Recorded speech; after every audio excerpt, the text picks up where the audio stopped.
14 billion years ago, there was no you, no Earth, no sun, not even empty space to hold them. 9 minutes from now, you're going to understand exactly nothing to you watching this video. Let's go. Imagine shrinking, not to the size of an ant, not a grain of sand, not even a virus.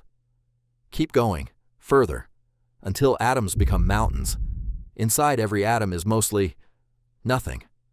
If the nucleus were the size of a marble, the nearest electron would be hundreds of meters away.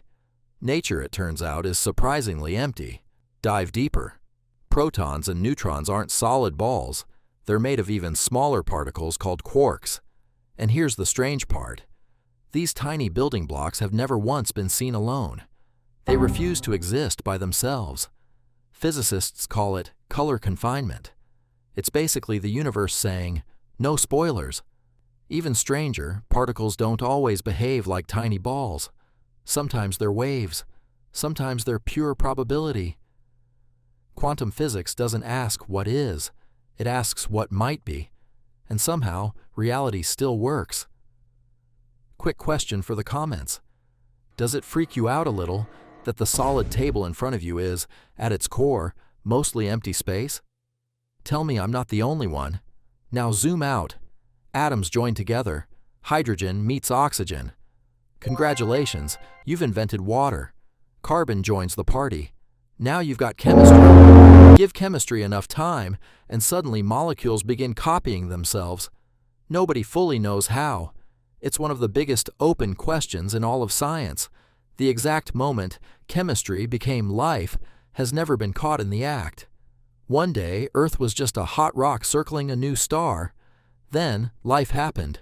Single cells, then colonies, then plants, then fish crawling somewhere they probably shouldn't have. Dinosaurs dominated this planet for over 160 million years. Humans? We've been around for roughly 300,000.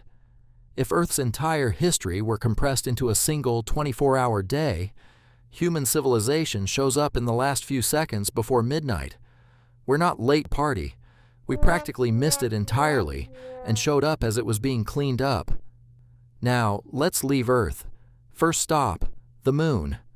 3 days away if you're willing to sit in a rocket that long. Mars? Months? The Sun? A giant nuclear engine converting millions of tons of hydrogen into pure energy. Every single second, without pause, for the last 4.5 billion years. Without it, no oceans, no forests, no pizza, which is honestly reason enough to appreciate it. Around our sun orbit 8 planets, some rocky, some gas giants. One, astronomers are fairly confident, actually rains diamonds. Space is weird. But our entire solar system, planets and all, is just one address, on one street, in a city we haven't even zoomed out to yet. Our home galaxy contains hundreds of billions of stars. Many have planets. Many of those planets may have oceans. Some, statistically, could have life. Right now, somewhere in our galaxy, there may be another civilization looking up, asking the exact same question you're about to hear. Whether they're alone.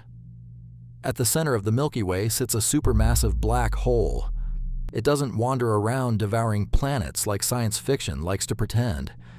It quietly sits there, holding the entire galaxy together with gravity. Calm, silent, patient. The universe doesn't always need explosions to be terrifying. Sometimes it just needs something big enough to hold everything else hostage, without ever moving. Here's something that gets skipped in most of these videos, and it deserves a minute. Time doesn't move at the same speed everywhere. That's not a metaphor. It's measurable, tested, confirmed fact. Astronauts on the International Space Station actually age slightly slower than people on Earth because they're moving fast enough and far enough from Earth's gravity that time itself stretches for them. Not by much, a few milliseconds over months. But it's real, and it happens every single day, to real people, right above your head. GPS satellites have to correct for this constantly.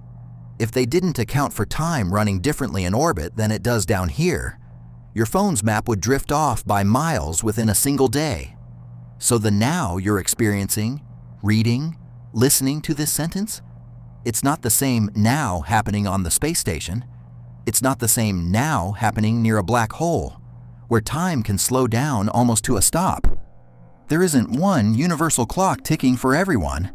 There's just you, in your particular corner of space-time, experiencing your particular version of now, which, weirdly, is one more thing that makes your slice of existence genuinely unrepeatable. Ready for the number that breaks your brain. The Milky Way isn't special.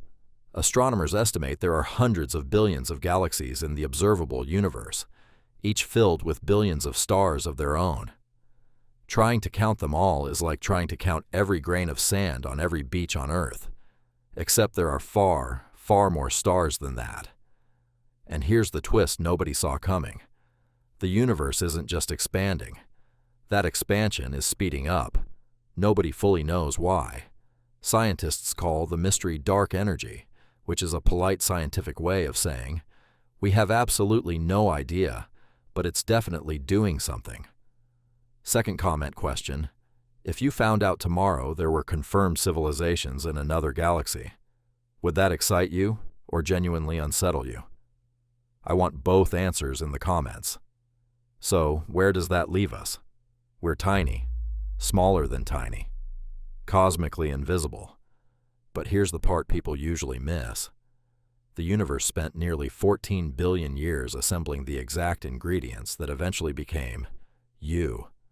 The calcium in your bones, the iron in your blood, the oxygen you're breathing right now, to listen to this sentence, all of it, forged inside ancient stars that died billions of years before Earth even existed. You are, quite literally, made of stardust that took the long way here. And somewhere along that 14 billion year chain of atoms bumping into each other, the universe became conscious enough to ask questions about itself. That's happening through us, right now, in this exact sentence. Maybe there are countless other universes. Maybe ours is only one chapter in a much bigger story. Or maybe this is genuinely all there is. We don't know, and that's what makes this beautiful, not despite the not knowing, but because of it. Science isn't impressive because it has every answer. It's impressive because it keeps finding better questions to ask. The universe doesn't owe us meaning, but it hands us something arguably better. Wonder. And maybe, just maybe, that's enough. If this changed the way you think about reality, even a little, let me know in the comments. I read every one. Subscribe to Unspoken, because the biggest mysteries are always the ones we're only just beginning to understand.